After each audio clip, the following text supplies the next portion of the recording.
And we are live with this week's edition of the All Gas No Break Sports Show. I am one of your co-hosts, Nicholas Pavona, joined alongside by Andrew Johnson, Grayson Sheepy G. Marino, and for this week's guest host, Sean Mulligan is back with us on the call today as we preview the upcoming NFL season. It seems like a while ago the NFL season just wrapped up, but lo and behold, we are now just a few days away from opening day kickoff between the Detroit Lions and the Kansas City Chiefs. Should be an overall great season, guys. What are we looking forward to going into this upcoming season? Sean, I'll defer here. I'm hoping that my team at least continues off their momentum for last year. Absolutely.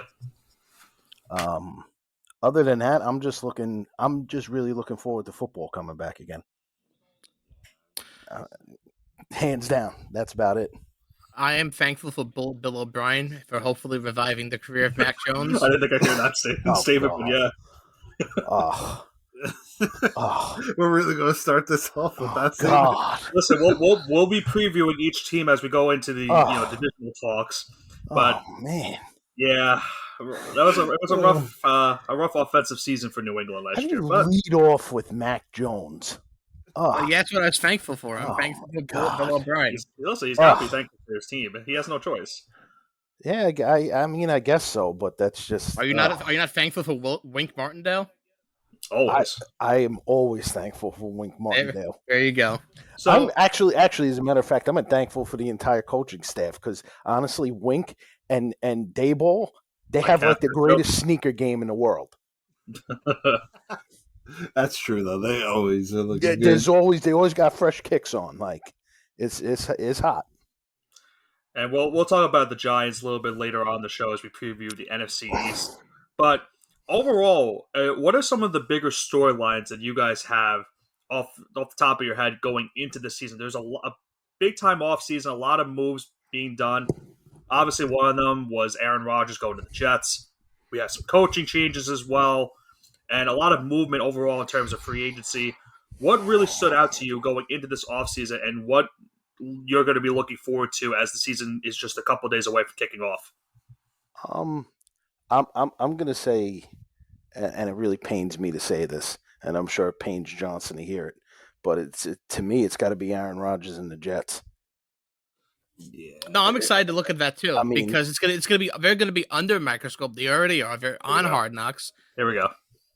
And I'm excited to have such detailed version of this collapse that's upcoming. I can't totally disagree with Johnson. I mean, I would never equate real life to Madden or a video game, but any season that I've seen simulated people playing or me playing, if Aaron Rodgers gets hurt, that's it. They're done. Yeah. It's a big problem. And even if he stays healthy, the offensive line is kind of trash.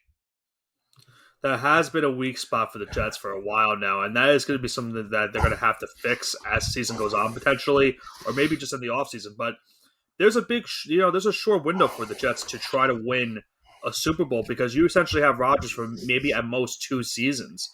So you have to get it done in these next 2 years, or else you're right back to square one. Listen, he could win MVP all he wants for the last couple seasons. He didn't win it last year because he was garbage last season. Yeah, he had a rough At least year. garbage for Aaron Rodgers standards. He's going to be 40 years old midway through the season.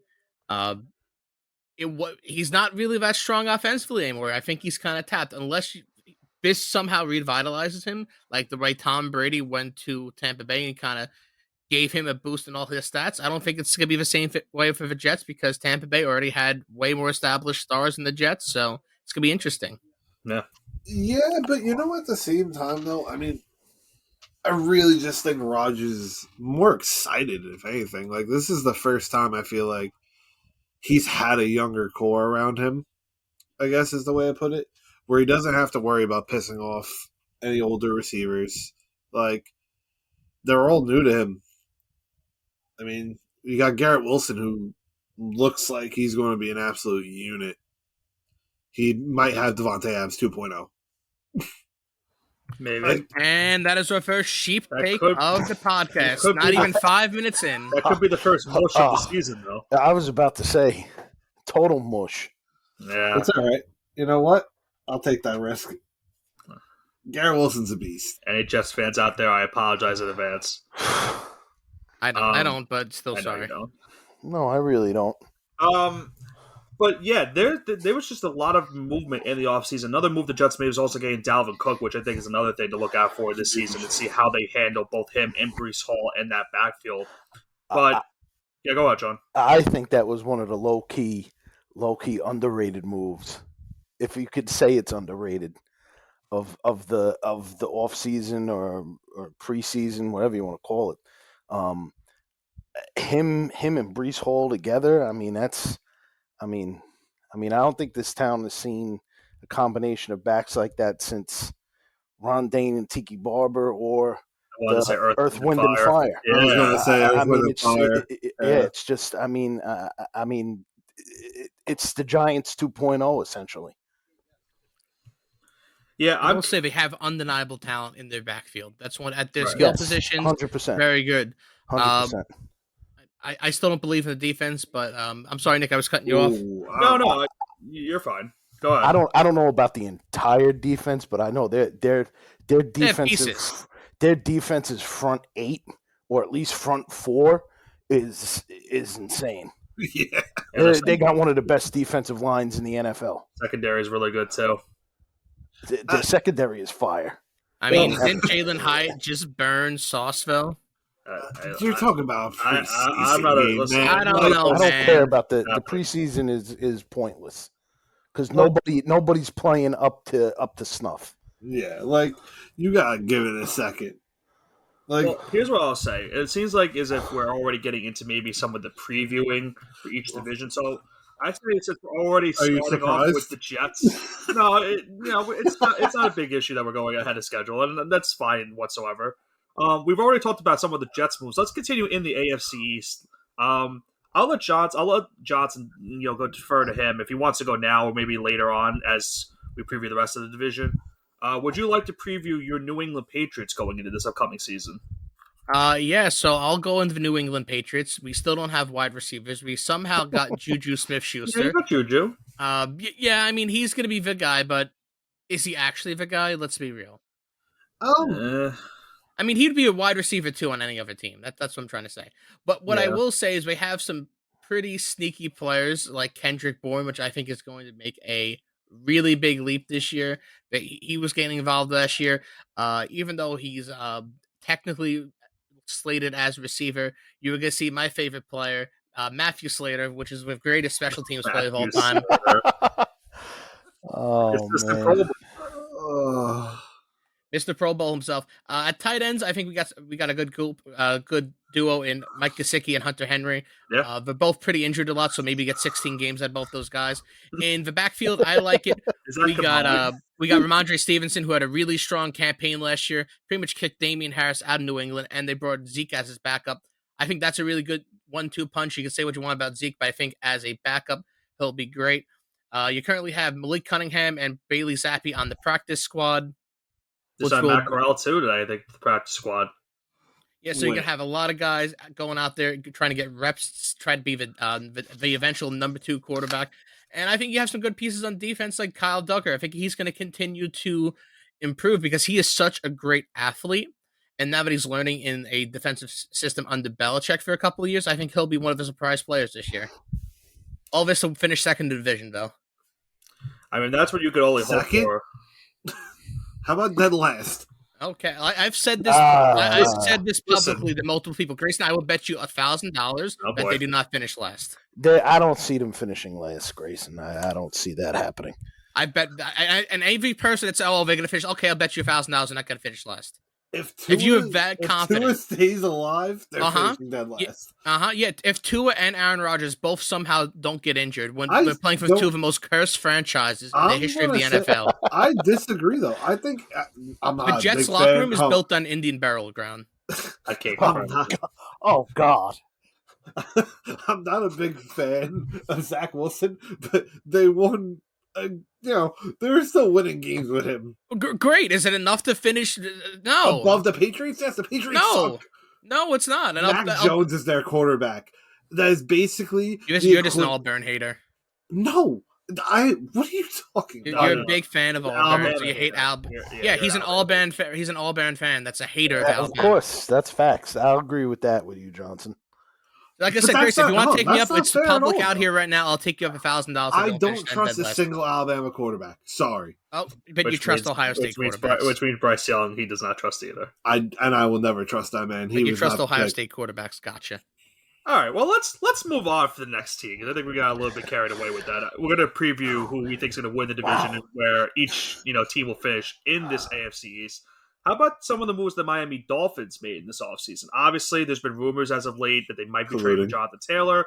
Not sure if that's going to go down, considering that the rumor right now is that Jalen Waddle is what the Colts wanted in that deal, so don't really see that happening.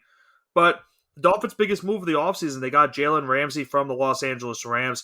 Unfortunately for them, though, Ramsey's going to be out for pretty much a good chunk of the season with an injury, so that's really going to hurt them as the season goes on. But the Dolphins, I think, Johnson said it earlier, it really comes down to what the health of Tua Tagovailoa is going to be for the entire year. We saw the concussion issues he had last season. If he stays healthy this year, the Dolphins are going to be a playoff contender for sure. But if he doesn't, it's going to be another tough year for Miami. Oh, that's agreed. I'll agree on that. I mean, yeah. If Tua stays healthy, and I'm, again, I guess technically Alabama,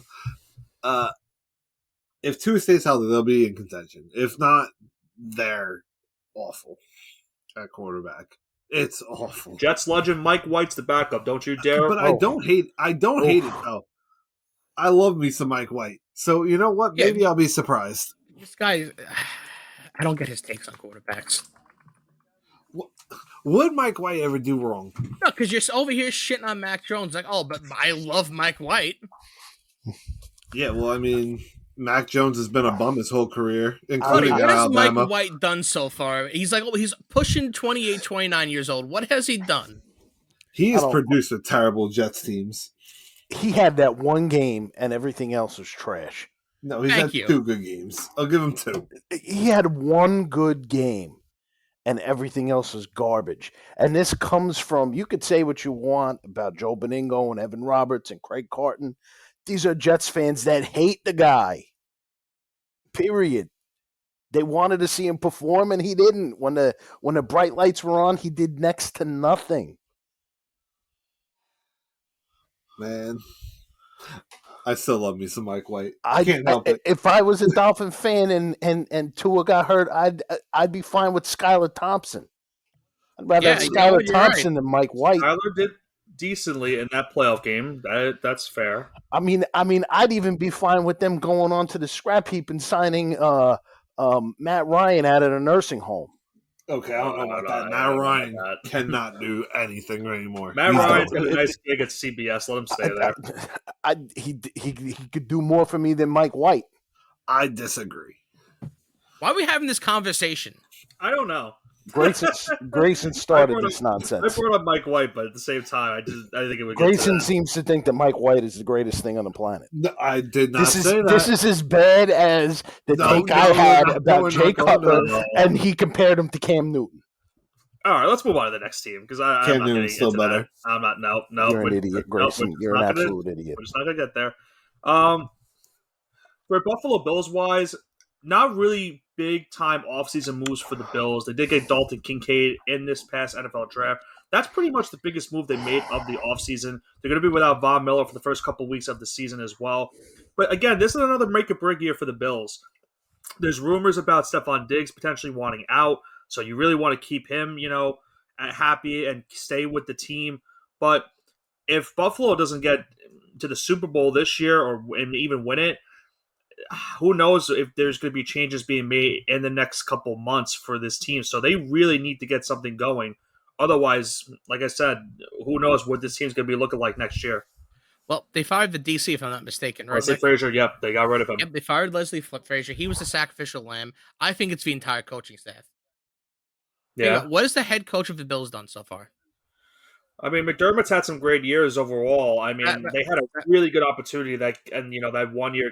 I always forget I think it was 2021 against the Chiefs, and that was their chance right there. They went into Arrowhead, and 13 seconds left. They gave up the field goal. They go into overtime, and then they lose that game in overtime, which led to the new NFL rules for overtime. So that was the best opportunity.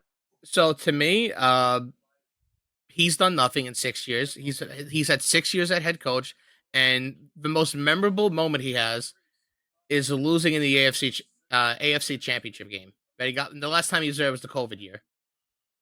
Right. So to me, he has no, at least in the non-COVID years, he's has nothing but wild card games and divisional games.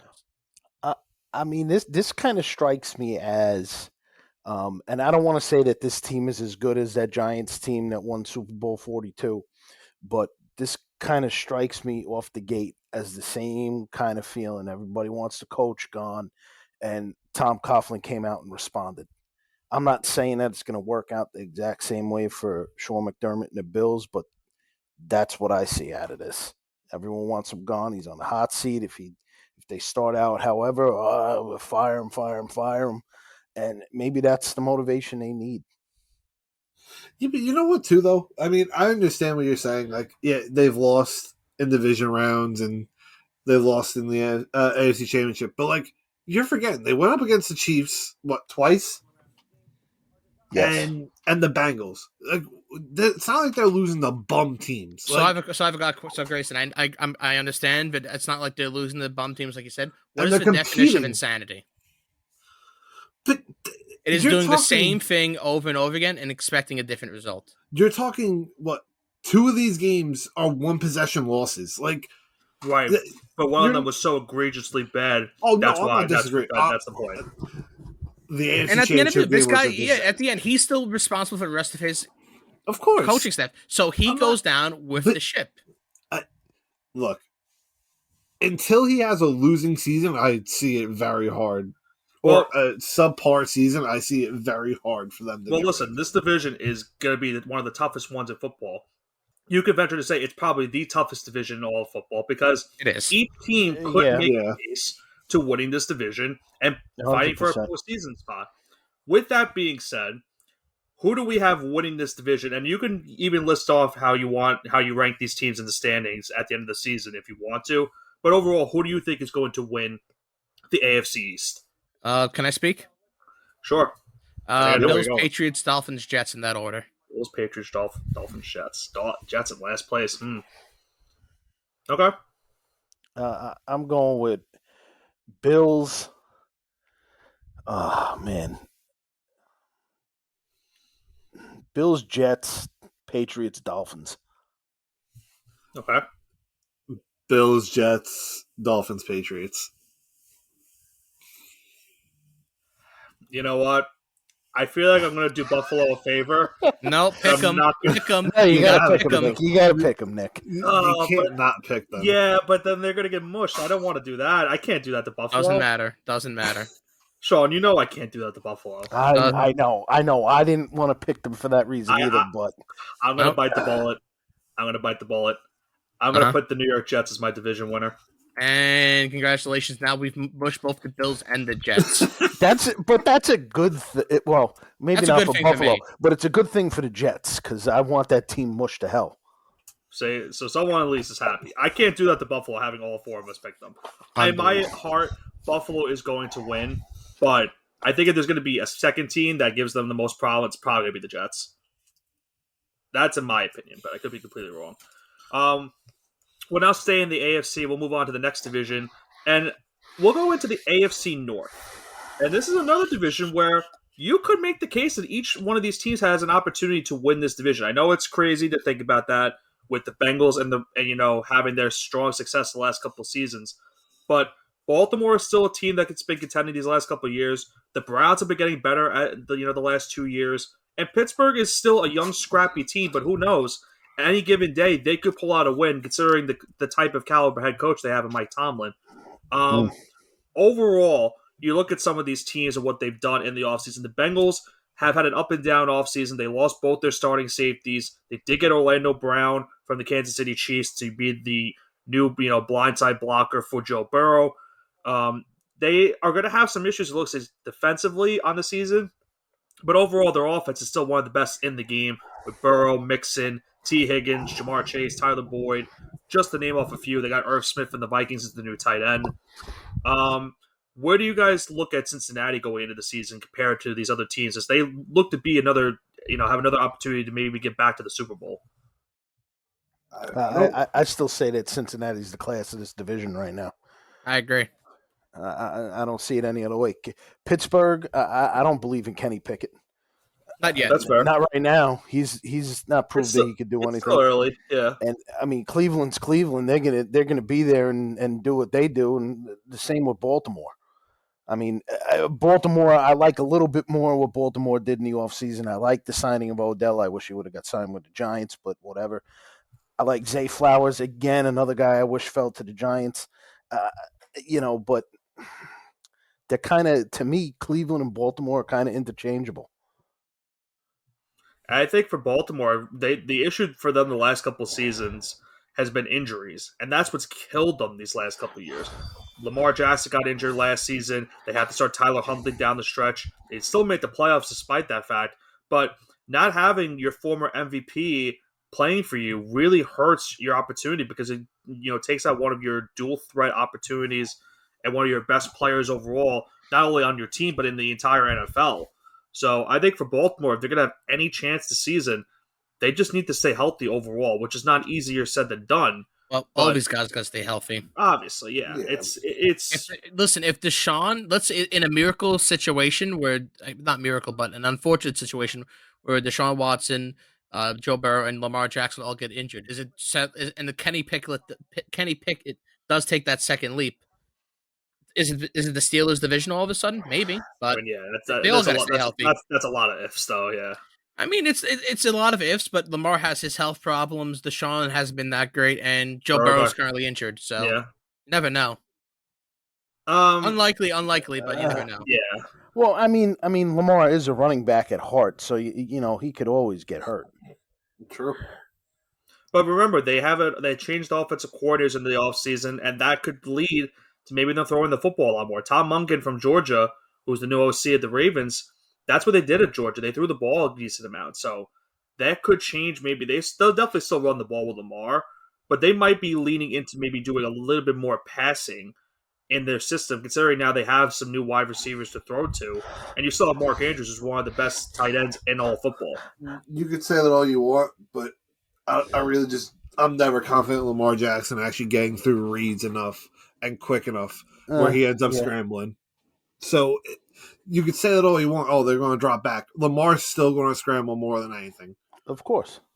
He can't help himself.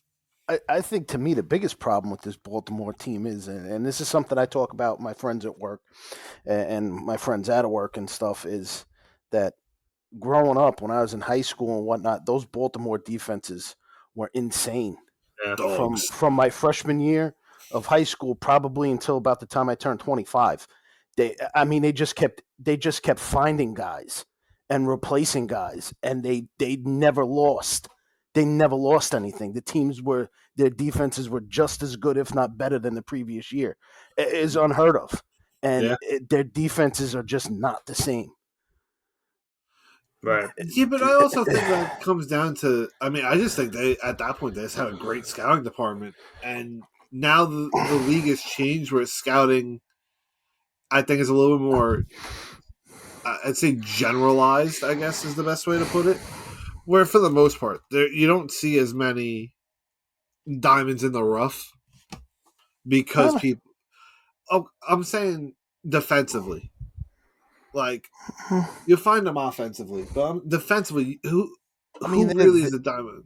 Like, they're there. You just got to find them. Yeah, but what I'm saying is that they're not looking that deep anymore. Where then, like, teams would, their scouts would be at games more. Now, I have a friend of mine that works in the NFL as a scout. Well, was a scout. But they do a lot more of computer work than actually going to see teams. So everything's cut for these guys now. Where back then they had to go and see games more. Yeah. Yeah, but at the same token, like you said, with the technology expanding and advancing, you can sit at home and catch almost all these games. I can tell you the amount of times I flip through games local, and there's Columbia and Dartmouth and teams like that, that aren't these top tier teams, even Division II teams. You catch them on the TV. It's a matter of finding them. I guess that's true. I just feel like they don't look as hard for these extra players as much as they used to. I disagree with you because I think they're always doing their work. Because at the end of the day, this guy, Joe Smith, the scout, he eventually wants to be a general manager, and he's only going to do that if he's going to find Joe Smith the diamond in the rough. No, and that's fair, but I'm just saying, over the last, I'd say 5 to 10 years, or I'd say 5. I can't really think of players that are true impact players. Brock Purdy. I was saying defensively, but I mean, he's an impact player, but I started my point defensively. But whatever, defensively, that like you find, like there's very few. There's even fewer than I feel like there were before. I don't know. I'm not necessarily sure I 100% agree with that because, I mean, there's just no way to sit back here and fact check. Of course. I'm saying it's just my opinion. I'll say this. I'll now ask your guys' opinion on who do we think is going to win this division. Now, it seems like everyone is going to lean towards the Bengals. I'm not. Okay. So what do we have then for this AFC North division? It makes me want to throw up. Are you going to say what I think you're going to say? I'm about to say what I'm about to say. Ravens, Bengals, Browns, Steelers. Okay. I just think the Ravens' defense, as it's not what it used to be by any means, but so he's trusting Lamar, even though he doesn't trust continue. Lamar, but he's picking them to win the division. I'm trusting the defense because I think offensively, even though he doesn't throw as well, he's still going to be able to run the damn ball like no other. Okay. When he's healthy, he runs the ball like no other player. So, really. Are you picking the Bengals to finish last then? No, I picked he said second. Oh, okay, I didn't hear the Bengals. And I got really confused. No, the Bengals are going to be. I think it's going to come down to one game. I really think it's going to be that close between the two of them. Okay, but I'm going with the Ravens just because Burrow's not going to be fully healthy by the time. Like what? Are they projecting him back? He is playing week 1. Yeah. He's good. I mean, I don't know. I just feel like he might not be fully locked in yet. Okay. I'm going to say Cincinnati, Cleveland, Baltimore, Pittsburgh. I hate you, Sean, because that's exactly where I was going to. I don't think that the Ravens are going to be able to hold up. Like I said, their defense isn't as good as it used to be. I don't trust Lamar Jackson at all. I just don't think they're there. I'm not necessarily sure that Cleveland is there. I just think that think Cleveland has better pieces in certain spots than Baltimore. Yeah, especially defensively. Defensively, and their running back. Yeah, the running back is a tank. Deshaun can, and they have a better number 1 wide receiver in Amari Cooper.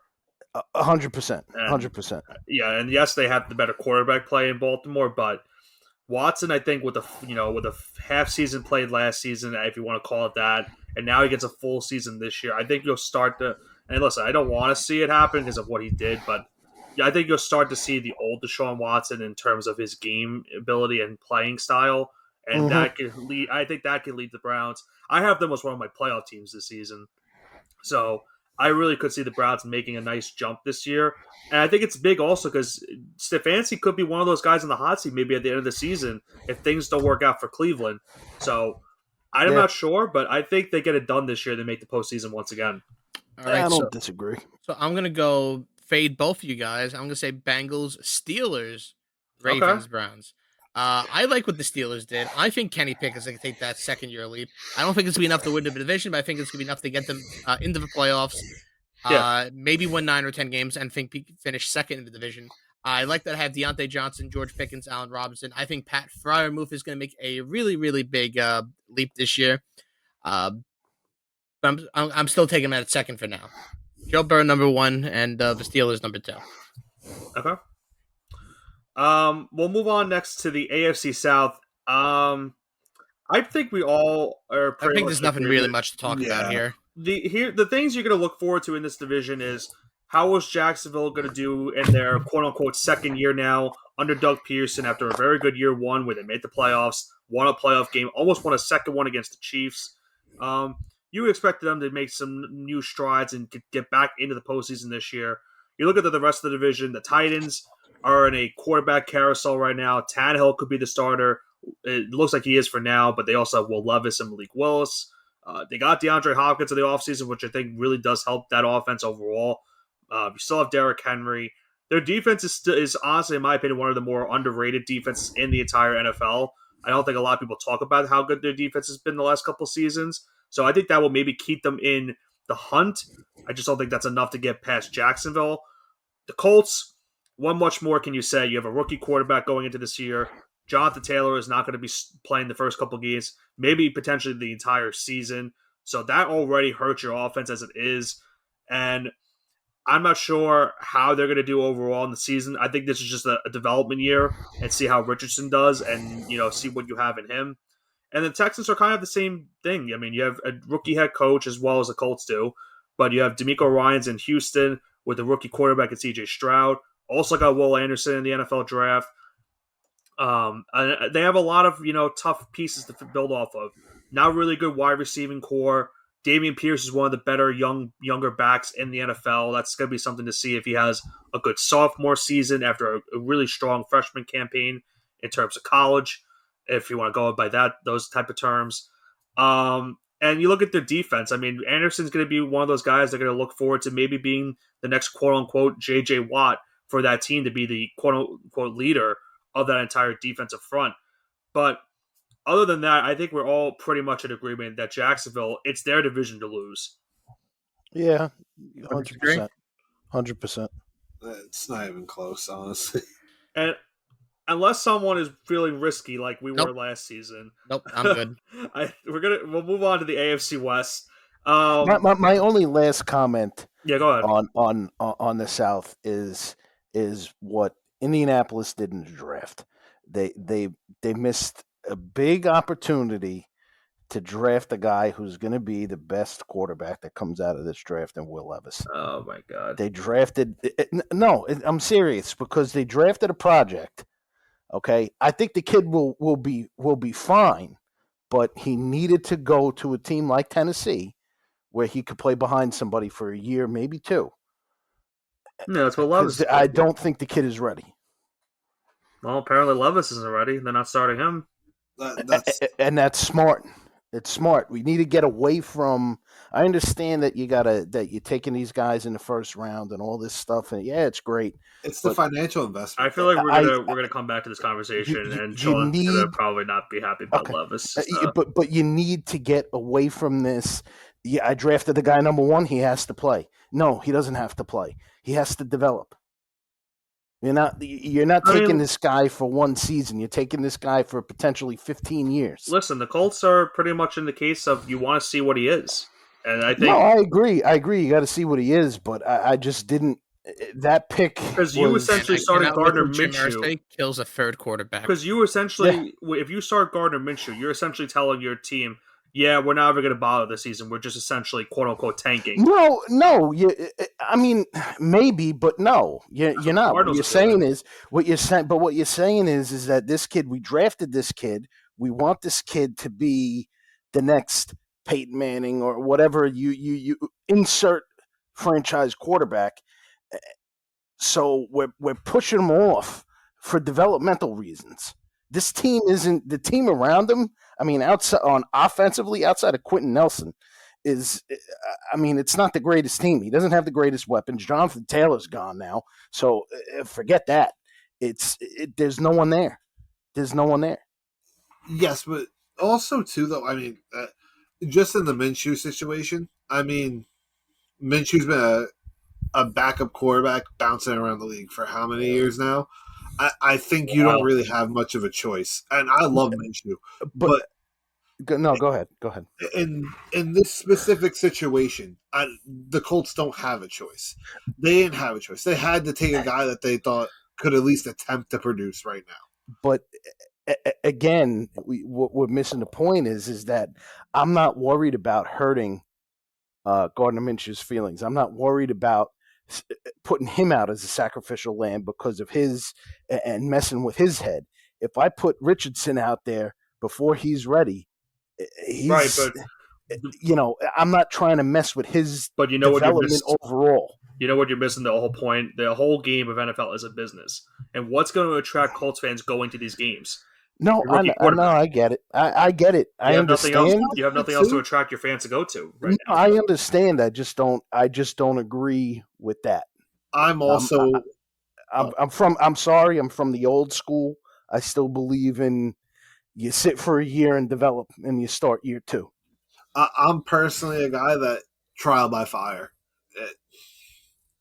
I mean, the kid could come out and have a great year. I'm not saying that he can't. I think I just don't think he's there yet. I think you're hoping kind of what happened with Carolina with Cam Newton, where you have this guy that has a good arm, can Cam run. was a little bit more. But this is fine. That's not what I'm getting. That's not what I'm talking about. I'm meaning that the team that he's going into had a really bad year last season. You're trying to fix overall all the issues that went down, and then in a couple of years, look what happened for Carolina. They went to a Super Bowl and came really close to winning one.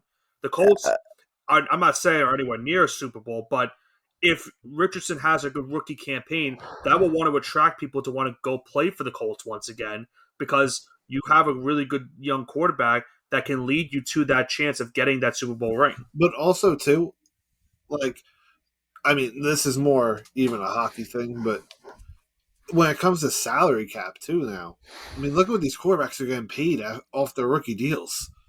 It's not anywhere near what it used to be. Yes, but it's still a good chunk coming off. No, I agree. And again, if you listen, I have a point of view on rookies that's not unlike Tony Saragusa. Google it. I know. Who are you? No, who are you? What have you done? You've done nothing. Of course. I'm just saying more of the fact of that you're trying to win or at least get to a point where you're really competing by the time his rookie deal's up. No, I get it. I get it. I'm just worried that, being that I work in the mental health industry, and I'm not saying that they have mental health problems, but from a mental health standpoint of view for a second, psychologically putting a guy out there before he's ready, and it messes with you. No matter the sport, football, basketball, baseball, hockey, bowling, whatever. If you're not ready, it messes with your head. All right. That's fair. Well, we'll move on to the AFC West, and I feel like this is another division where there's going to be one team that maybe gives the Chiefs a lot of problems, and maybe it's the Chargers. But I think at the end of the day, it's another division where there's not much debate in which who's going to win. I think we all have the Chiefs winning the division. I know last year, I thought maybe the Chargers could make that next step. No, I'm going to mush it.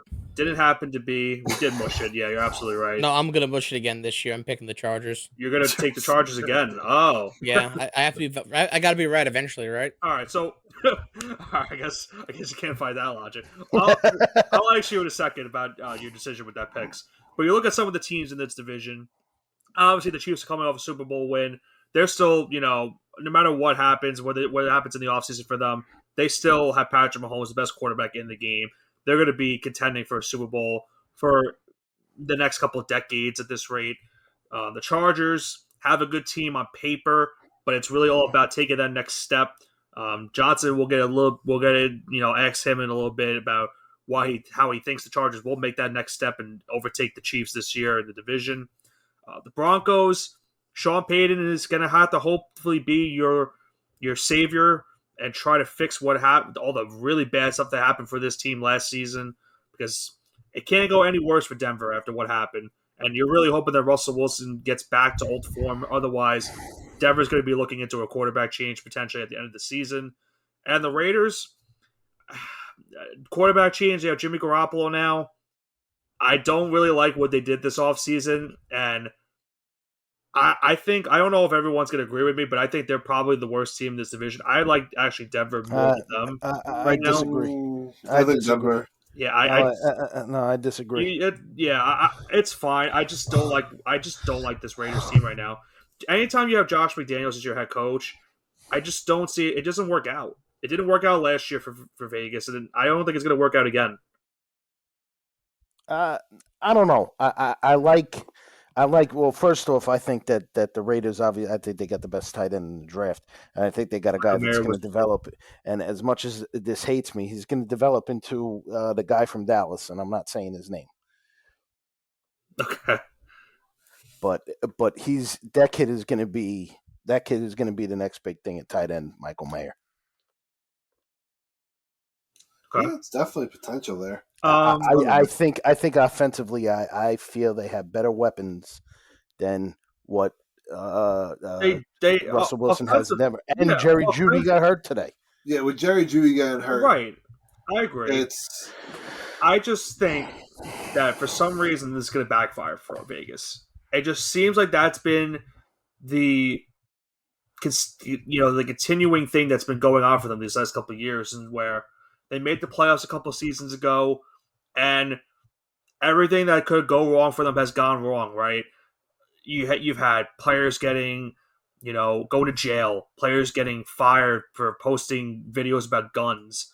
They have, your quarterback who's being exiled from the team for not doing anything. Like, he was the model face of that franchise for you for so long, and then he becomes the sacrificial, person for that entire team because of how bad the season went last year, and they had to start Jarrett Stidham the rest of the way. And now you have Jimmy Garoppolo, and to me, that's a clear downgrade from Derek Carr. I don't know if you might disagree with that. I think it's a clear downgrade from Derek Carr. No, I'm not going to say it's not a downgrade. It's just, Garoppolo has played in. He has McDaniels' system, so I think that lends itself to saying, hey, this guy might be in a better position knowledge-wise than Derek Carr. Listen, my other concern is Garoppolo's had some injury issues the last couple of years too. So he goes down.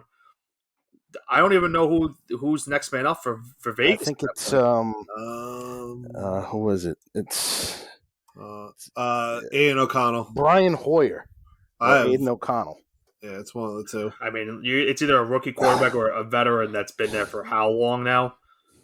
So no, I'm not saying that they're a polished piece by any means. I'll say that I think that I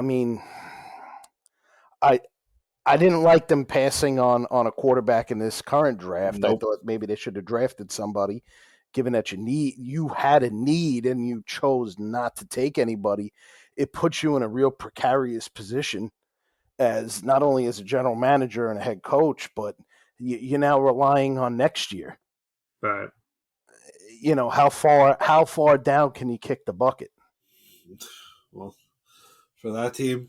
Well, it's a good quarterback class again this year. So if Garoppolo has a bad season, I think they'd be taking a quarterback anyway, unless someone somewhere happens to be available as a free agent that they think they can run with for a few years. But I don't even think you take that risk. If there's a city to attract you to go there and play, and will give you a lot of money, it's definitely Vegas. So they have that go. But we're can I give a baby? Yeah, can I get a Chargers preview? Yeah, you can get your Chargers preview. I know we. All right, this is my Chargers stick.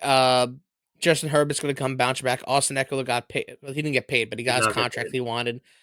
Even if Keenan Allen goes down, I think Quentin Johnson's going to be an excellent receiver to replace him. Mike Williams showed out last year. Joshua Palmer will be great. I think their tight end is decent at Gerald Everett, and they got some notable people on the defensive side of the ball: Asante Samuel, Khalil Mack, J.C. Jackson, Joey Bosa. So they have the pieces there. and they played 2 really, really close games with Kansas City last year. And I think the Chargers got better than Kansas City overnight. So I think they could at least split it with Kansas City.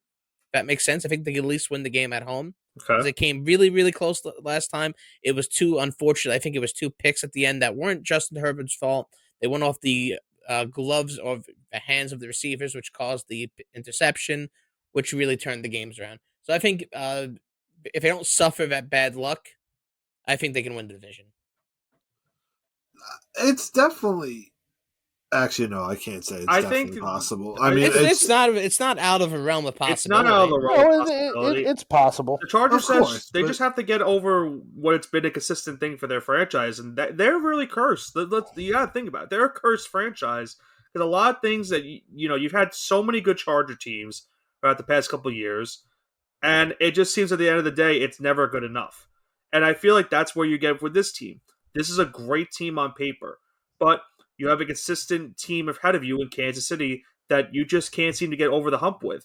And if you can't beat Kansas City, you're not going to have any chance to win not only your division, but to move far in the postseason. And look what happened to them in the playoffs last year. A big-time lead against the Jacksonville Jaguars, and it eviscerated, and they lost in really bad fashion. So they need to get something going this year. It could lead to a coaching change, so that's what I'm worried about with them. So I'm not really ready to jump on the bandwagon like I did last season. I'm gonna just stick fine. with the Chiefs, but that I'll hang might out be over better for here. you. So all you guys taking the Chiefs, and I'll take the Chargers. Yep. yeah. All right. Yeah, that's fair enough. All right. Now let's move on to the NFC, and I want to kind of get this division out of the way because let's just face facts. I think this is probably the worst division in football. That is the NFC South. I've had so much problems making a pick to see who would win this division. I'm curious to see what you guys will say. You look at some of what the teams have done in the offseason. New quarterback in New Orleans in Derek Carr. I almost said David for some reason. Derek Carr is now the new quarterback in New Orleans. They essentially, I guess, are the favorite to win the division just by default. They definitely have the best quarterback play in the division, which is weird to say, but that's where we stand right now. You look at Atlanta, Desmond Ridder now finally has the keys to the kingdom. He's the starting quarterback. They now have Bijan Robinson there in the backfield to accommodate him. So look to see if the rookie running back will do things. Carolina has a rookie quarterback in Bryce Young with first-year head coach, and essentially first-year head coach, but with the team, and Frank Reich. I'm curious to see if Reich can maybe get this team over the hump. And they had a good second half of the season last year. So if they have any good momentum from last season going into this year, that could maybe lead Carolina to being a surprise team. At Tampa Bay, I mean, the Tom Brady era is over. It's now Baker Mayfield being the starting quarterback for this team. I feel like they're going to probably be one of the worst teams in football, in my opinion. I just don't see them having a really good season at the end of the day. The defense is getting older. The receiving core is also getting older, and they lost Ryan Jensen once again for the season, and that really hurt them last year in terms of their offensive line. So I think it's just going to be another tough year for the Bucs. But what do you guys have winning this division? I'm going to be bold here. I'm going to go against the favorite. I'm going to pick the Carolina Panthers. Okay. I like Bryce Young. I think he's the best quarterback currently in this draft outside of Will Levis. They got Miles Sanders, even though he has his injury problems every year. I think he'll play a lot of games. Got Adam Thielen on the cheap. They got DJ Chark. They got Hayden Hurst. So they have players on that side of the ball. I like Shaq Thompson on the other side of the ball. Maybe it's my some bias with it, but I just like Carolina. It seems right to me. I'm gonna pick Carolina here. Okay. Hey, So want to we go next? go. Or want me to go next? Also, shout out Von Bell. Von Bell, they got from the Bengals, yeah. Yeah.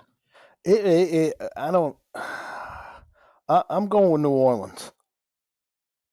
I just don't like anybody else in this division. Everybody else there are pieces in every team that if they were all on one team, it would be the best team in the division. But it's just, I don't, can we not pick this division? Yeah. I wish we could have, but we haven't. I got to go with New Orleans. There's going to be a really good team that misses the playoffs probably, and because of this division happening. Yes. I got to go with New Orleans. I think I don't think anyone else is I ready. think we're going to be in store for another year like we did last year, where there's not going to be a team that's over 500 potentially in this division. Yeah. Gracie, you want me to go next, or you have your pick? I'm going the Saints too. It's everything else just so gross. Like I'm gonna trust Desmond Ritter, Baker. Like no, those two are out automatically. Just those. That's chalked. And then do you pick Carolina? I mean, Carolina is the only other team that could potentially win, but I think Derek Carr is actually going to bring new life to the Saints team. Mm-hmm. And we'll see. I mean, especially with Kamara's, 3 games, right? I believe so, yeah. I believe so, yeah. For 3 games, you're missing Kamara. You get him back. You got Jamal Williams in the offseason. That offense has a ton of potential. You got Olave. I mean, Slant Boy might actually stay healthy for once. Probably not, but now I think the failing issue you guys forget to realize for the Saints is who was the Saints head coach? Dennis Allen. I've seen Dennis Allen coach. It's not pretty. He's a great defensive-minded coach. Man, that guy can't coach a team overall, and that's why I don't like the Saints at all in this division. So for me, it really comes down to Carolina or Atlanta. And I look back into it as I really like Atlanta, honestly, but I'm not sure if I'm ready to trust Ritter right now. So for that reason, I'm going to lean towards Carolina winning the division. I agree. I think you got an idea where Frank Reich has been in the playoffs before, and he's a really good offensive-minded guy, and that's going to lead to some good offense from this team. Sanders, I think, will be having a solid season for this team. Young, I think, in my opinion, will win Rookie of the Year in the NFL. I disagree. That's fine. Bijan's going to win. Bijan's going to be the Rookie of the Year. That's fine. And it hurts me because I hate Texas. But and listen, the Panthers wide receiver core did take a hit when they traded DJ Moore in the offseason, but I still think they have enough pieces to get the ball down the field. The really big reason I like this team is their defense. I thought their defense made some great strides last season to help them win a lot of their games in the end of the year. Johnson brought up guys like Jeremy Chin, Brian Burns, Jack Thompson. They got Von Bell in the offseason. They have some good defensive players, and I think they got playmakers. In my opinion, I could see Brian Burns, if he takes a huge step this year, I could see him winning Defensive Player of the Year. I think he's that good of a pass rusher. He was a guy I wanted the Giants to take a couple years ago when he was in his draft class, and I think for that reason, I'll stick with Carolina. If I had to pick a second, it'd probably be Atlanta. I think out of all the teams, I like them the second most, just because if it's not going to be Bryce Young winning Rookie of the Year, I agree with you guys. I think it will be Bijan, just because of how good they run the football in Atlanta, and their defense also had some good strides in the offseason. Yeah, but their defense still looks like Swiss cheese. It does, but Jesse Bates could definitely help them get a lot better this upcoming season. Yeah, I guess. I just think that their defense is. I don't think Atlanta's defense is there yet. I'm not ready to say they are there yet. That's why I lean towards Carolina a bit more than them. But I agree. I think they still need to fix a couple things. Maybe more importantly, pass rushing, in order for them to get back to the postseason. The next division we'll go into. I think this is kind of another one where, unless maybe I'm proven wrong, I think we all are of the consensus. For me, I think this is another one where it's San Francisco's division to lose in the NFC West. The Seahawks probably will give them the most trouble out of all the teams there. The Rams are kind of rebuilding. Cooper Kupp might not be there now as of today with all the his injury concerns and stuff like that. But they lost a lot of players in the offseason, and they're starting to get a little bit older, so I think that's going to start leading to a revamp of the entire roster. And the Cardinals, I mean, what much more can you say? Kyler's out. They are really rebuilding, and I honestly could see this being another 0-17 team. Oh man, that's a little too much. I really think the Cardinals might not win a game this season. If they decide, the only way they do is if Kyler plays. If they elect to not play Kyler Murray at all this season, they're not winning a game. What do you mean? They got Josh Dobbs, bro. You just proved my point. Unbelievable. What about Clayton? Josh Dobbs is a Tennessee Volunteer legend. He's not an NFL legend. We don't know that. I do know that. We definitely know that. I tried. So give me the 49ers to win the division. Seattle will finish in second, and then the Rams and Cardinals. I have nothing more to say about it. It's San Francisco's division to lose. Yeah, I'd agree with that. I don't disagree with that. I don't think that Arizona won't not win a game. I'm not. I think I don't see them 0-16. Win a game, but I'm telling 17, whatever it is. I'm telling you, I really think there's a strong case they could not win entirely. I don't know. I'm looking through their schedule right now. I mean, there are some soft spots where they can, Pittsburgh. Right, but you could have said the same thing in those Houston. years. You could have said the same thing in the year with the Detroit Lions and the Arizona Cardinals. Oh, not the Cardinals. I'm sorry, the Cleveland Browns. Because of the exact same thing. Yeah, that's true. No, I'm saying this now that knowing our luck, Sean, the Giants will probably lose them in week 2. I hope not. No, that's. I hope not. That's rough. I'm telling you, I'm looking at the schedule. Their only games I like them in are maybe the games against the Rams. I mean, I'm Arizona. Yeah. I don't know. I don't know. I still keep circling around to Pittsburgh, Chicago. To Pittsburgh. Chicago got a lot better in the offseason. Chicago's going to be running around that. I mean, I don't know. Defense like it's Pittsburgh will handle it. There's no way. There's no way. Houston is another one I keep coming back to. That sure. I just think. You know what? I'll give you that. If there's going to be one game, it's going to be Houston. But for the quote unquote Johnson and I like to say cinema, I want an 0-17 year. So let it happen. Well, no, not personally, because they're playing a game on December 31st that I would love to see them. They're not going to go into Philadelphia and beat the Eagles. I would love to see them pick them off. Sure, I mean we would love to see them beat every NFC East team. Love to see that. No, I don't care if they lose or not to the Washington Redskins. I don't care. Well, you can cancel Sean if you want to. It's a trap. They're going to be the trap game team. That's what I'm saying. Somebody's going to overlook. Their only hope is they're going to lose. I'm telling you, if Kyler doesn't play, they're not even winning. Without Kyler. They're not winning with Josh Dobbs. It's a trap game. It's the NFL. Any team can win on any goddamn Sunday. Not with Josh Dobbs. I hate doing this, but I'm actually going to agree with Grayson. And that's why I like to pick a lot more. So thank you for proving my point.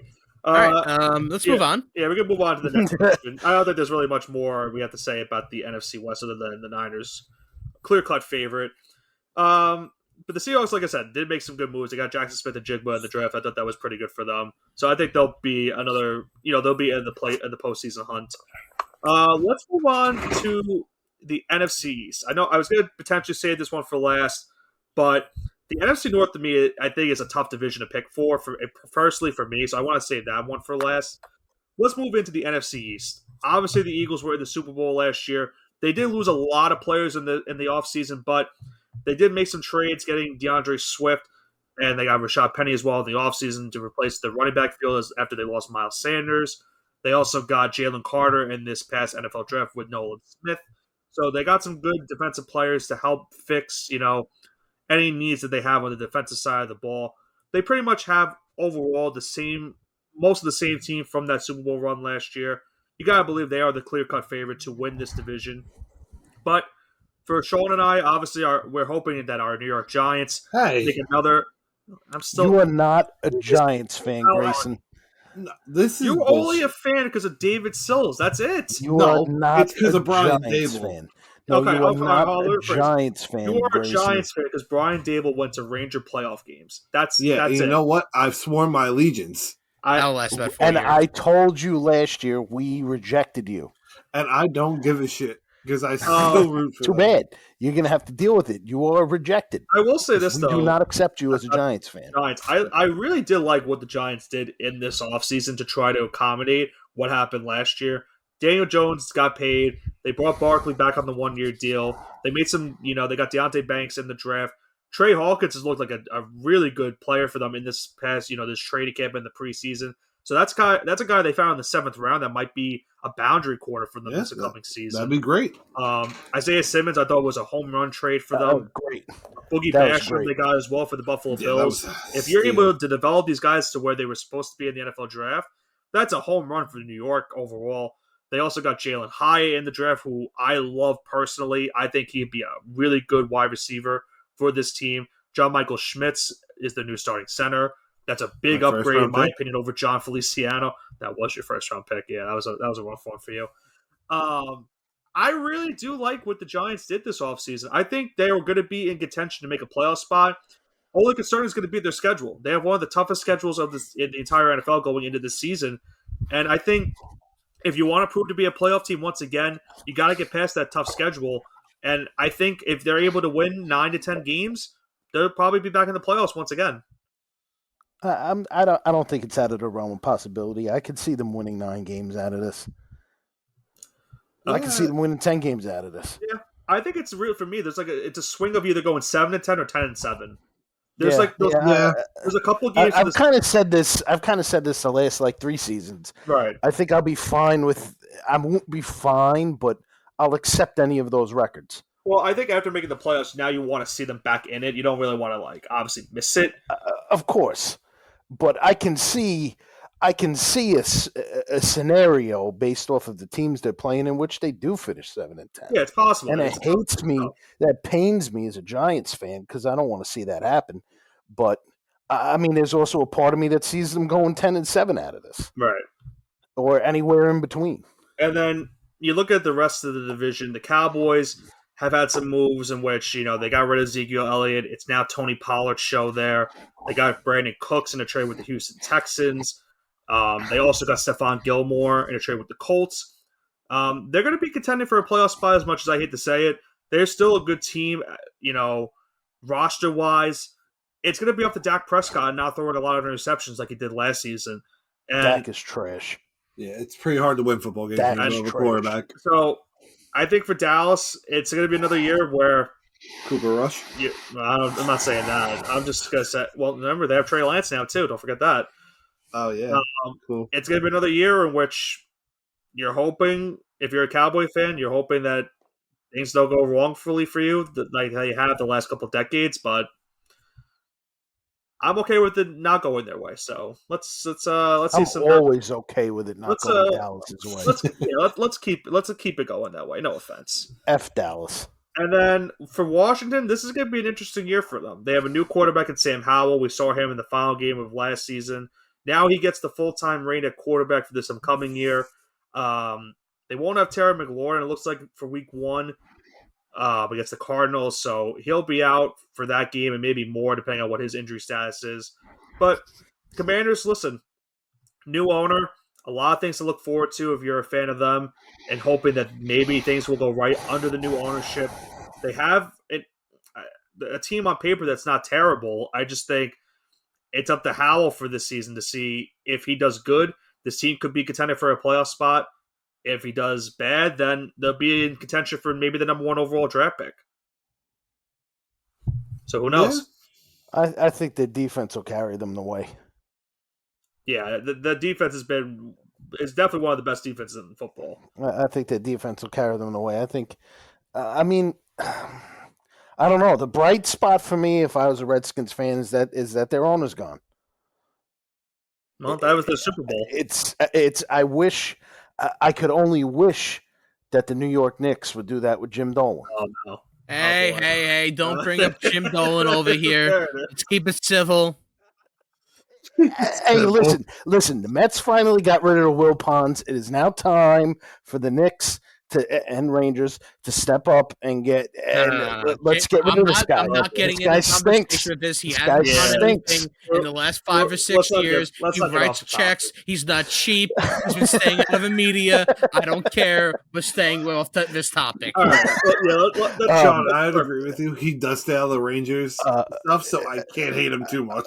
No, I just don't like him. I Well, don't I like. agree. But anyway, Yeah. I just think that I mean, I don't know. They're trending upwards. Not having an owner that will This is a piece meddle of shit. in their situation, I think that helps because a lot of what happened with RG3 and some other players over the years with Washington was this guy thinking that he knows how to be a general manager, and it's the same issue that Dallas had or has with Jerry Jones. They think that they know more than the guys they have in place, and that's where they get hurt. Now, being that said, who do we have winning this division? Are we all of the consensus of picking the Eagles right now? Fly, or- Eagles, fly. It's ugh. I will say this. I picking the Eagles, but I'm not taking the Cowboys to finish second. I think the Giants will finish second this year. Yeah, I agree.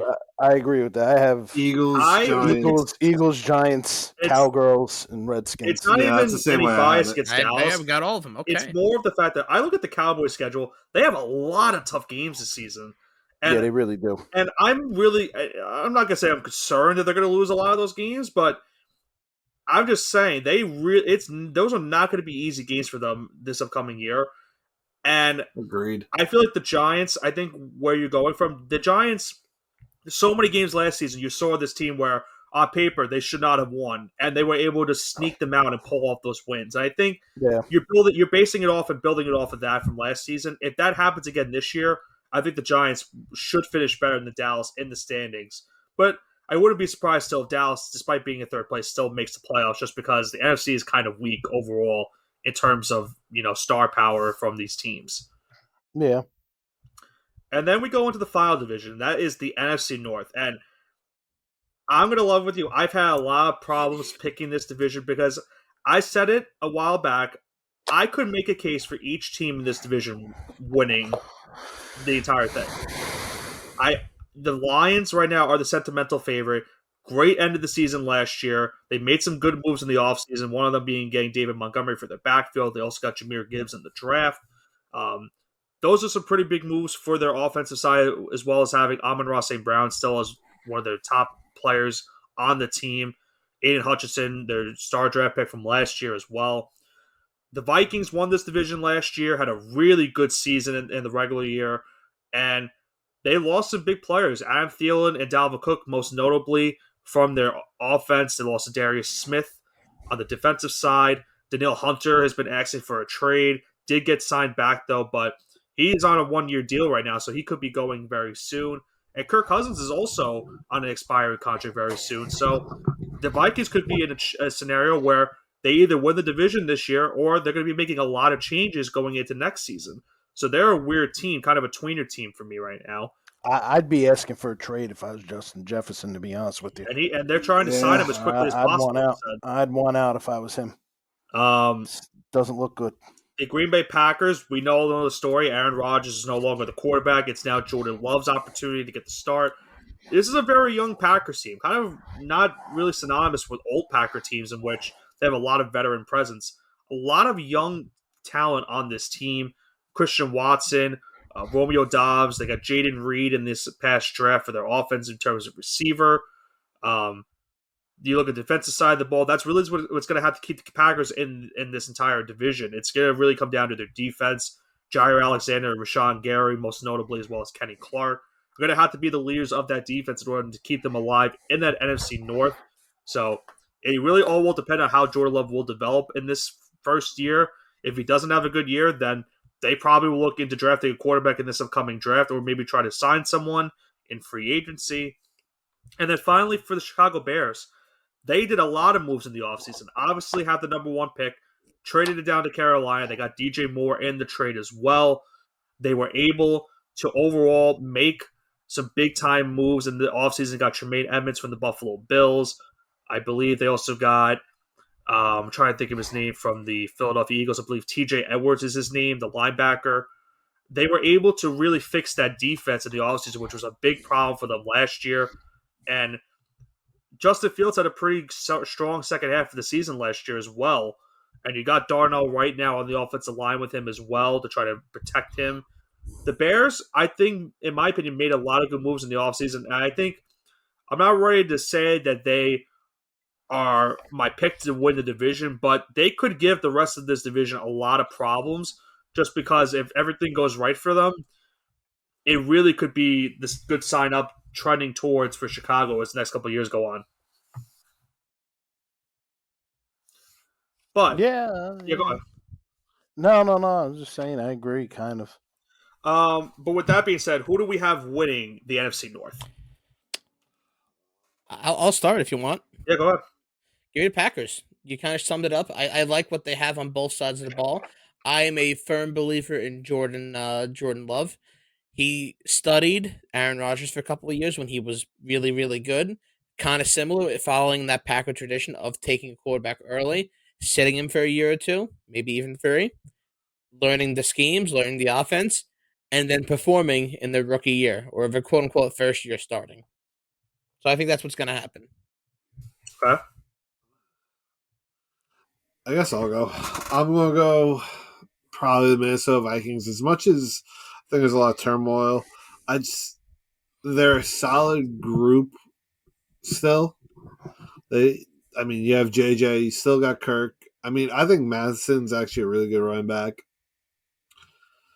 The offense is obviously good. Defense is, going through its troubles with, Daniil trying to get out, but they're still probably the best overall team in that division. Okay. Well, I got to be different. I'm going with Detroit. Every team has something, but I just think that Detroit. I know the goofball ain't the greatest quarterback in the world, but he's been there. He's done some decent things in the playoffs. He hasn't lit it up by any stretch of the imagination, but I think it'll be Detroit, Green Bay, Minnesota, Chicago. Oh, I didn't give my 4. I think you have to also look at where the Lions are currently at.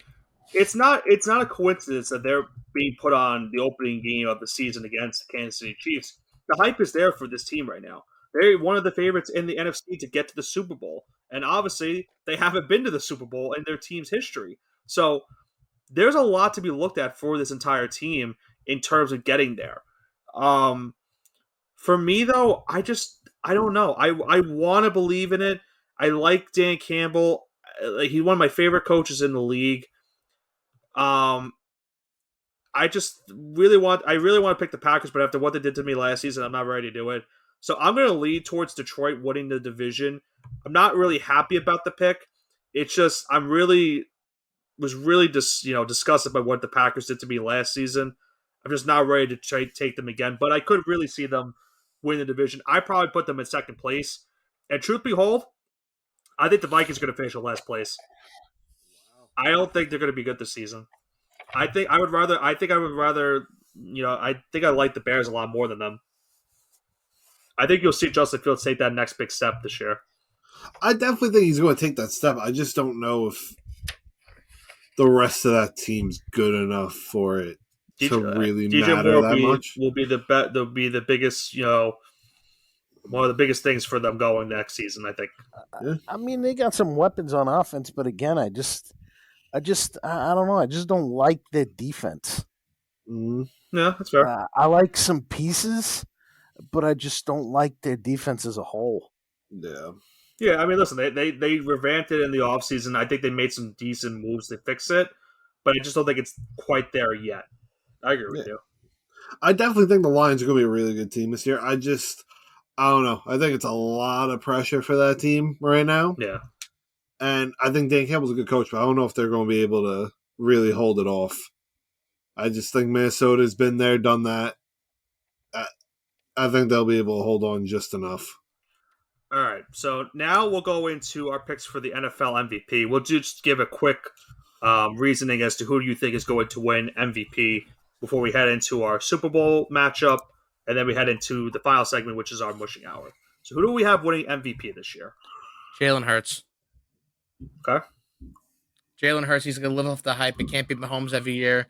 I think there will be an anti-Herbert narrative out there, especially if him and him and Hurts are close. Joe Burrow may get a little injured. I think Hurts is the safe pick here. Uh, I'm going with Patrick Mahomes. I like that he still has. I mean, I just like the weapons that he has around him. As long as he has Kelsey, he's fine. As long as he has Kelsey, he's fine. But even his receivers, I don't think his receivers are terrible. I think he can. He's one of those guys, like Tom Brady, that because he has that one thing, he has a tremendous arm and can stretch the pocket. He can find anybody. He can turn. He doesn't like Tom Brady. He doesn't need the greatest wide receivers in the world to be successful. Yeah, he finds ways to create plays Yeah, too. Though. I think it's going to be Patrick Mahomes again. I really want to pick Joe Burrow, but I just don't think he's going to stay healthy this year. So I'm going to actually have to agree with Sean and go Mahomes. Wow, that's two things me and Grayson agreed on. This has never happened. Congratulations, Patrick Mahomes. You are mushed. Nick, would you like to pick? You did that on purpose. Well, I'll be the person to not take Mahomes. I'll take Joe Burrow to win MVP this year. I want to. The injuries definitely concern me, but I think he'll play the full season, and I think that Orlando Brown signing is going to be looked upon more than ever. He helped Mahomes win MVP last year. I think he'll help Burrow win MVP this year. Oh, that's definitely fair. As much as I wanted to take him, I don't know, man. Now I get worried with him. Now we'll be waiting for before we get into the Mushing Hour. Who do we have going to the Super Bowl, and who do we have winning it all this year? I have my pick. Give me Joe Burrow and the Cincinnati Bengals versus the San Francisco 49ers. Okay. With the Bengals winning it all.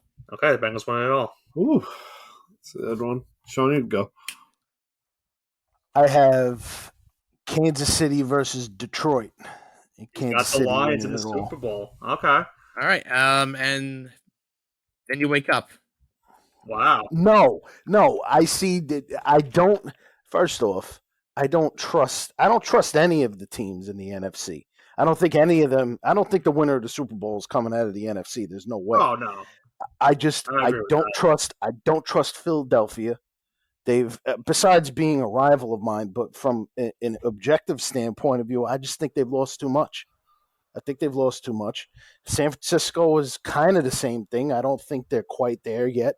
The NFC South is trash. And I just think Detroit is going to wind up being sneaky enough that they're going to put a few things together and make some kind of run in the playoffs. I mean, but any of these teams, I feel, Philadelphia, the Giants, Green Bay, San Francisco, or Seattle, they could all make a run and get there. Obviously, it depends on who's healthy or not. I just see Detroit. Detroit just seems like they're sneaky enough to do the job. Grayson, Nick? This is going to sound boring. I'm going to repeat of this past Super Bowl. I really am. No originality. Stop. I want. Okay, hold on. What my real pick really wants to be is Bills and 49ers, but I don't see the 49ers being able to beat the Eagles, and the Chiefs are they're the best team in the NFL, and it's really not close. No, there's not. You're not lying about that. So it's really tough to pick against them in the AFC. And who do you have? Who do you have winning? Chiefs. So Eagles, Chiefs, Part 2, Electric Boogaloo. Yeah, Chiefs winning again. Did you really expect less out of someone from West Virginia? But hold on, well, wait. I mean, come on, Johnson. But there's a good point to this, and I'm not taking the Chiefs and the Eagles. My pick is going to be Bengals Eagles, and here's the reason why. This team gets back-to-back Super Bowl berths, but think of it this way, Sean. Imagine seeing the tears of the Eagle fans losing back-to-back years. Oh, I can't wait for Eagles fans to lose. Right. I think it's great. So that's why. I think it's great. And- But the funny part is, they've shown their fans have shown they don't know how to lose and they don't know how to win. Yeah, so it's Right, and It's going to funny be either way. it's funny either way, Right. But it's just. And I think, I mean, and I think for a team that suffered so much in the Bengals, you've seen that they're right there. I understand they lost Bates and Bell in the it's their offseason. defense that worries me. The defense is definitely a concern, but if there's any offense that can keep going despite of what their defense is doing, it's definitely the Bengals offense. And yeah, as yeah, much as it would be I don't hate the it. Chiefs, I understand that they're probably going to be a lot of people's favorites. I just want to see the Bengals get there. I agree. And I It's really just want to see hard. this team win. It as much as my heart was pulling me away from taking the Chiefs, like it's so hard not to, man.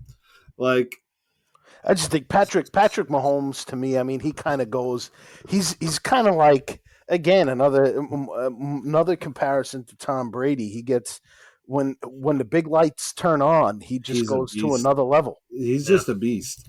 Tom Brady was the same way. When the big lights come on, the guy goes to another stratosphere. Well, we talk about Patrick Mahomes, and we'll get to see him on opening night, obviously, with the Chiefs being the reigning defending Super Bowl champions.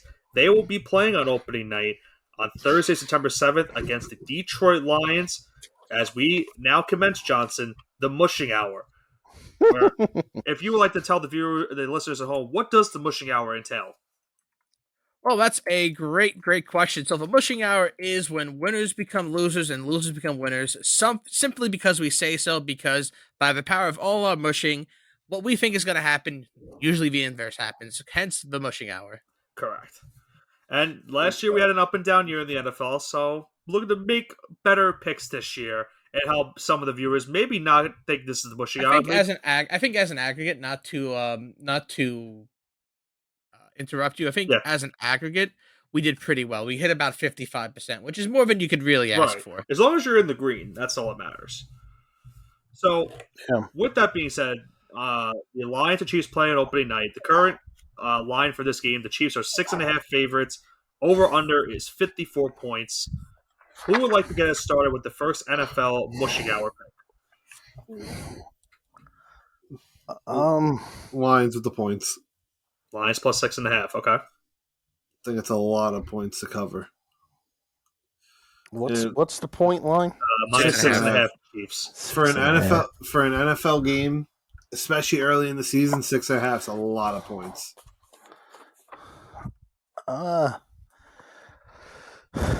I'm gonna say Kansas City in the under. So Kansas City might lie in the under. Yeah. I think it'll be a closer game. I don't see it being 6 points. I think it'll be a closer game, but it's opening night in Kansas City. I like Detroit. I just don't like Detroit here. Okay. Nick, I'll go. Give me Kansas City minus 6.5.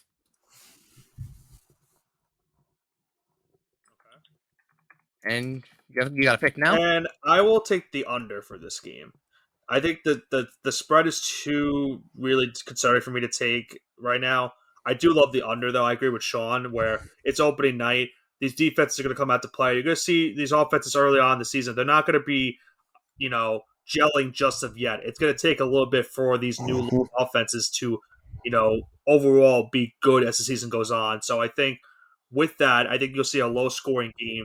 My opinion, I think the final will be 23, maybe 20. So I could see the Lions covering the spread, but I'm not really You're not sold on I'm not confident right now to take it. All right, that leads us to our second game. The Cincinnati Bengals on the road going to Cleveland and to take on the Browns. Bengals on the road, 2.5-point favorites, 47.5 at the over-under. Who wants to start us off? I will take the Bengals money line for this game. Bengals money line. Okay, who wants to go next?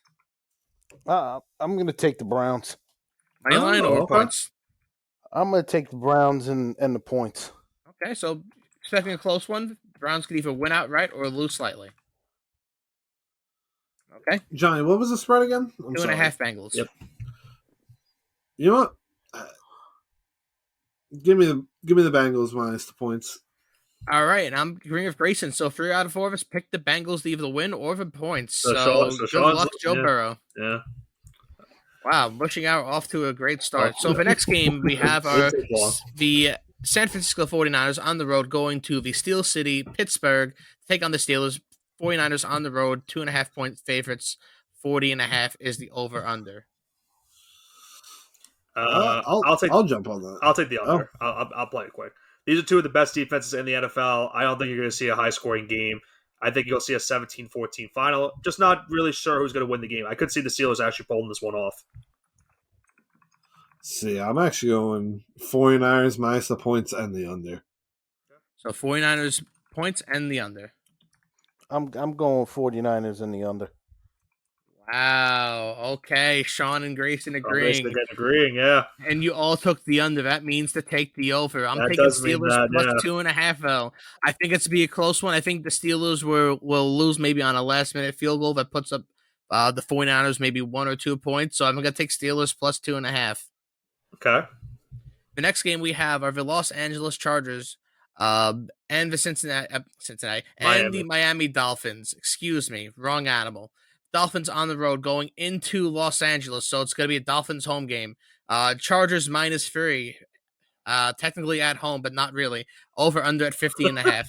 There probably will be more Dolphin fans. They're definitely. They travel well. I will take the Chargers -3. I'm also taking Chargers -3. God damn. Oh boy, Sean.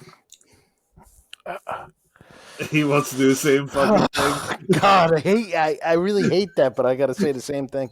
All right, and we have our first witching hour. We have everyone, including myself, because I'm also taking Chargers -3. So we have our first witch of the season. Miami is picked, everyone. We're all agreeing on Chargers -3. This is going to be the inverse now. Miami alt spread -3.5. Yeah, Miami -7 is a lock. You heard it here first, but this is not financial advice. Our next game, we have the Philadelphia Eagles, Super Bowl runner-up, going into Foxborough to the New England Patriots. Eagles, even though they are on the road, 3.5 point favorites. Over/under set at 44.5.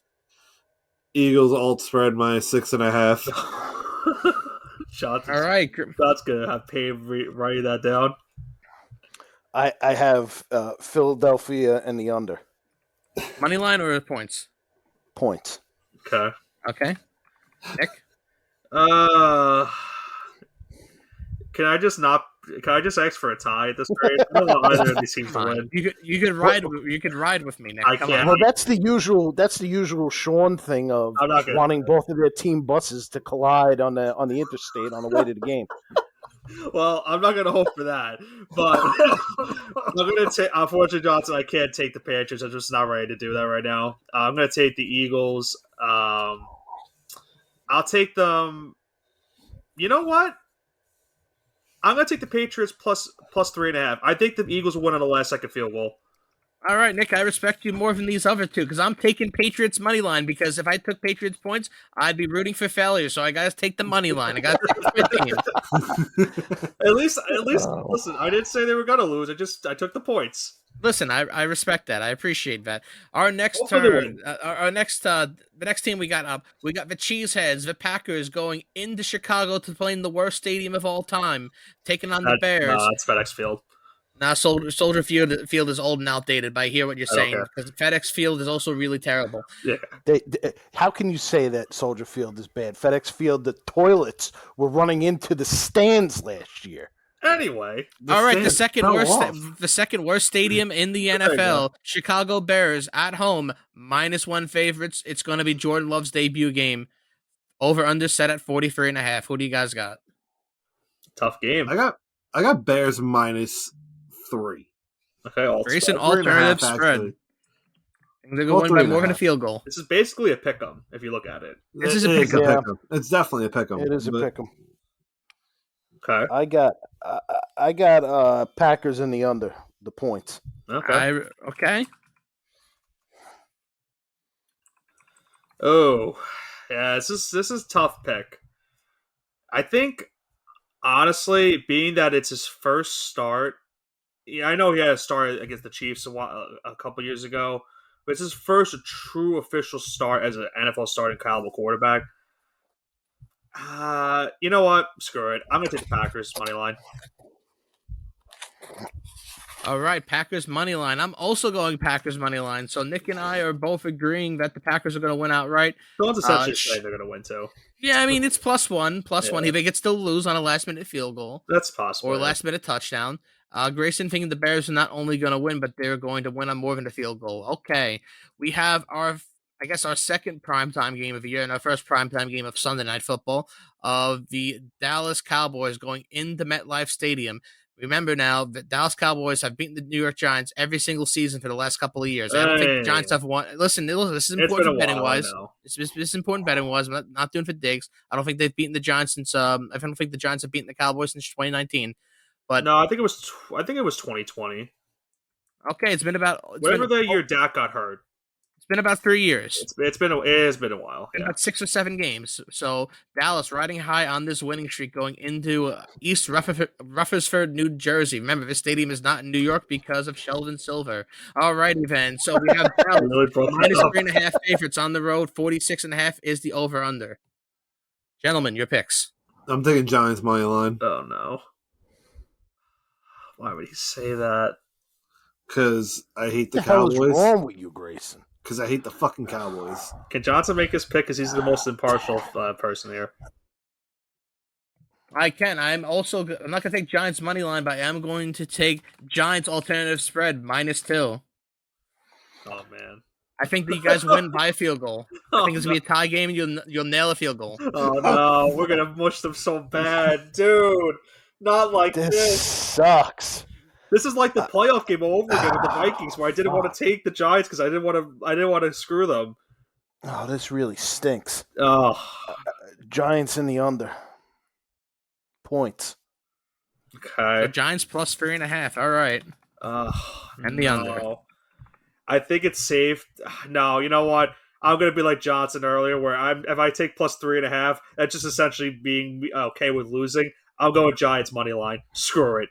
I like it, Nick. You're taking more of a risk than me with Giants money. I mean, just same amount of risk. It's same amount of risk, yeah. So we are all agreeing that the Giants are either going to win or be a very close game with Dallas. So congrats on Dallas Cowboys for the first win of the season. No, not this time. Nope. Anyway, the final game of the week. And our final game on September the 11th, the 22nd anniversary of 9/11, we have the the Buffalo Bills going to the New York Jets. There you go. Can I just say one thing about this game? Oh, I know yes. you're going with this. It should be the Jets and NFL. Giants. Yeah, the NFL again has gotten this wrong. The commissioner does this every year. This was set up perfectly. Jets Giants September 11th. I don't know what they're thinking, but anyway, I digress. Yes, this game should have been Jets and Giants. Massive mistake. You could have scheduled the Bills on Monday Night Football and Sunday Night Football. No one would bat an eye. But we do have the Bills at the Jets going into MetLife Stadium. Bills -2.5 points on the road, but they're favorites. So the favorites on the road -2.5. 46.5 is the over/under. Almost Jets identical to the Giants. Jets game. money line, the over.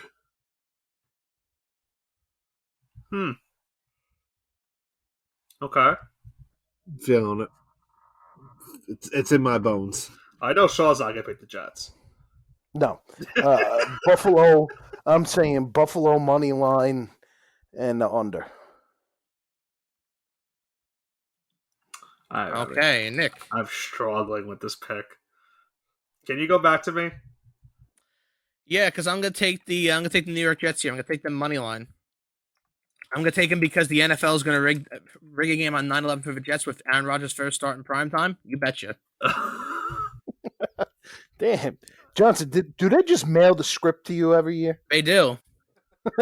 I'm gonna also tell you that they also do for the MLB. Jason Dominguez is gonna go for the cycle as the first game as a Yankee. Book it. All right, you heard it here. You're gonna bet Jason That'd be Dominguez for the cycle on Friday. Oh man, I'm gonna be in attendance for this game. It should be a very emotional night, Aaron Rodgers makes his debut as a Jet. You know what? I'm going to do it. I'm going to take Jets money line. And there you have it, folks. I am not happy with taking it, but Sean, if you think of it this way, I mushed the Jets, so now Buffalo. I hope so. Win. I hope so. I just can't. I just can't take it. I just see this being the Jets and Bills will split the season series, but you know, Jets will go into Buffalo. Bills will win. I want to get revenge. I just think with the emotions of that night, it was different last year. Obviously, they had the same issue with Baltimore. They did not get out of the gate right, but now it's a whole new look for this team, and I think the Jets will be able to start the season off strong. I have them in the playoffs this year. And I think this will be the start of a good postseason. Well, I don't know about run, but at least getting into that postseason for New York. So we'll see. I'll tell you what, I'm going to be enjoying listening to my first Manning cast of the season, as I do not listen to Joe Buck and Troy Aikman. And that's a conversation for after the podcast. But that's going to do it for this week's edition of the All Gas No Break Sports Show, as we did a preview of the NFL season, as well as picking our picks for each division, Super Bowl, and for this upcoming week number 1. We would like to thank Sean Mulligan once again coming onto the show. We always love having you on the show, and I'm sure you'll be on future shows with us here, discussing all of the news in the NFL. Any last remarks, Sean? I'm happy to be here as always. I enjoy my time messing with Grayson and West Virginia. I hate West Virginia, but I'm happy to be here anytime you guys want me. I'm looking forward to the next time. I'm sure. Fuck you. Well, a subtle fuck you at the end of the show. That was nice. You're a total jackass, Grayson, just so you know. And the Nothing show. new. I have been Nicholas Favona, joined alongside by Andrew Johnson, Grayson Sheepy Marino, and for this week, Sean Mulligan. This has been the All Gas No Break Sports Show. Have a great rest of your weekend.